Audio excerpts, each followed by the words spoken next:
Bienvenue dans Mana Mayave, la parole de Dieu. Mana Mayave, parole de Dieu, le pain de vie. Que le nom de notre Dieu soit glorifié. Et que Mana Mayave soit notre partage. Bien-aimé, le psaume 119, le verset 111 déclare: Tes préceptes sont pour toujours mon héritage, car ils sont la joie de mon cœur. Les préceptes de notre Dieu, la parole de Dieu est pour nous notre héritage. Elle réjouit l'âme. Et pourtant, ici-bas, nous héritons les biens matériels, les maisons et bien d'autres choses. Et pourtant, ces choses sont éphémères. Mais ces choses sont source de conflits, de séparation, de division. Bien-aimés, contrairement à la parole de Dieu, qui est notre héritage, qui est la vie. Jésus-Christ est notre vie. Jésus-Christ est notre héritage. Notre Dieu, il déclare dans sa parole, le ciel et la terre passeront, mais la parole de Dieu ne passera pas. La parole de Dieu est éternelle. Attachons-nous aux choses célestes et non aux choses terrestres, car les choses terrestres périssent, mais les choses célestes sont éternelles. Mais bien aimé, dimanche, après le culte, je rentre chez moi, je regarde mon téléphone. J'ai reçu des messages d'encouragement. Un des messages disait: merci pour le partage de la parole de Dieu et merci pour le rappel. Ce mot rappel a attiré mon attention. Un jour, quelqu'un m'a dit: ah, c'est bien le message, mais moi je veux encore un peu plus. Avant-hier, dans mon travail, une de mes collègues m'a dit: tu sais, Judith, ce n'est pas parce que tout le monde ne connaît pas ou tout le monde n'est pas au courant, mais seulement ce rappel de la parole de Dieu, c'est comme une piqûre, une injection pour nous interpeller. Mais bien aimé, c'est la vérité.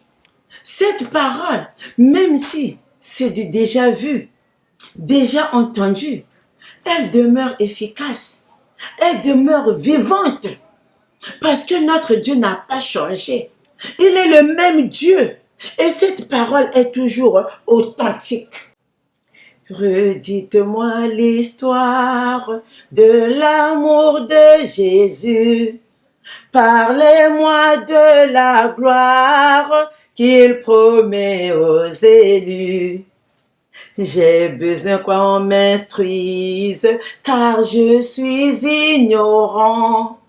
Car Christ me conduise comme un petit enfant.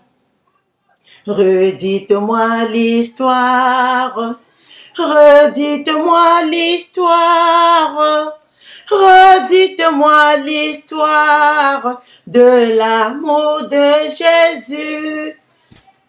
Bien-aimé, redites-moi l'histoire de l'amour de Jésus.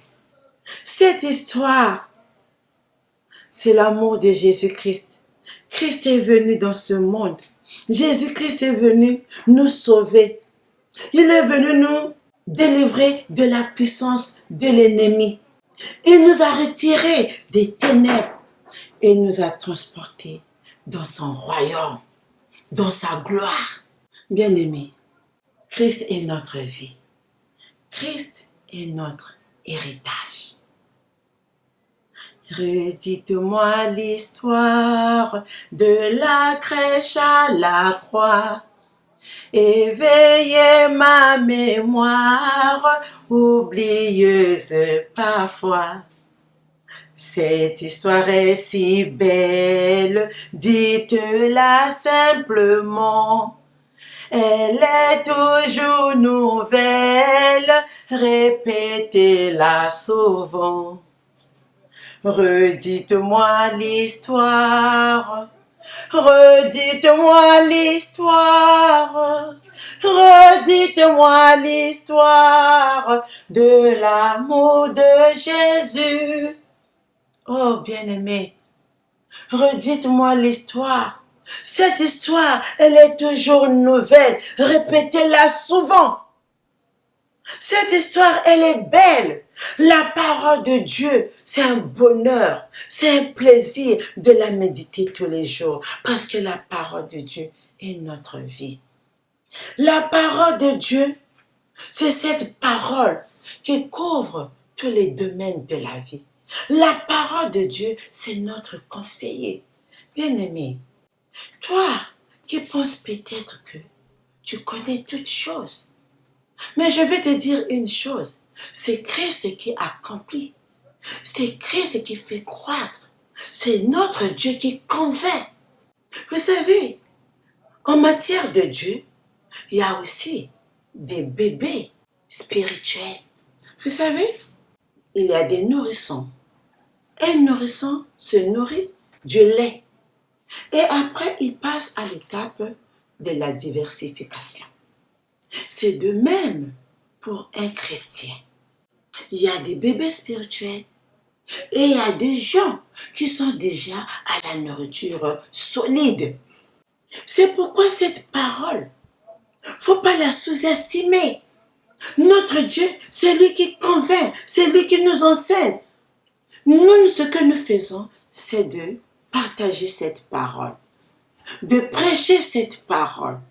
Et cette parole, mon frère, c'est très important de l'écouter et de la méditer. Regardez le jeune homme riche. Il vient, il aborde Jésus, il demande à Jésus, Seigneur, que dois-je faire pour hériter la vie éternelle?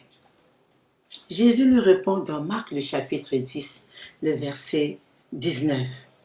Tu connais les commandements. Tu ne commettras point d'adultère. Tu ne tueras point. Tu ne déroberas point. Tu ne feras tort à personne. Honore ton père et ta mère. Le jeune homme répliqua, Seigneur, j'ai observé toutes ces choses. Jésus le regarda et l'aima. C'est-à-dire, Jésus l'admira. Mais il lui dit une chose. Mon fils, il te manque une chose. Vends tes biens et distribue-les aux pauvres et suis-moi.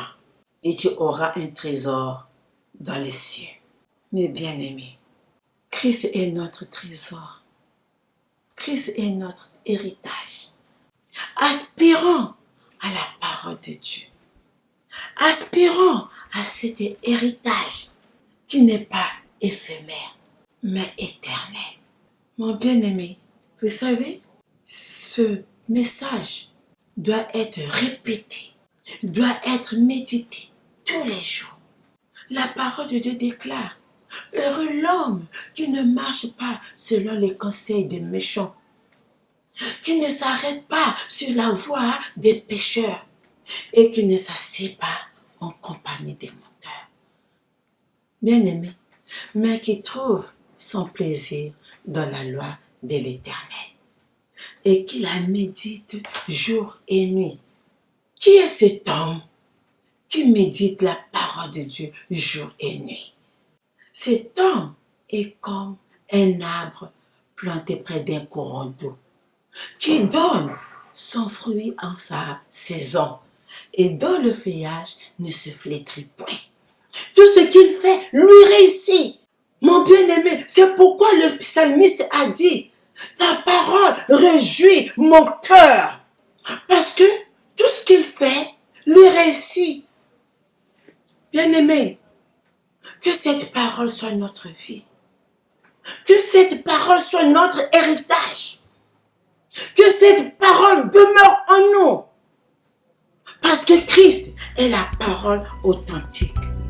Christ est notre vie. Que le Seigneur vous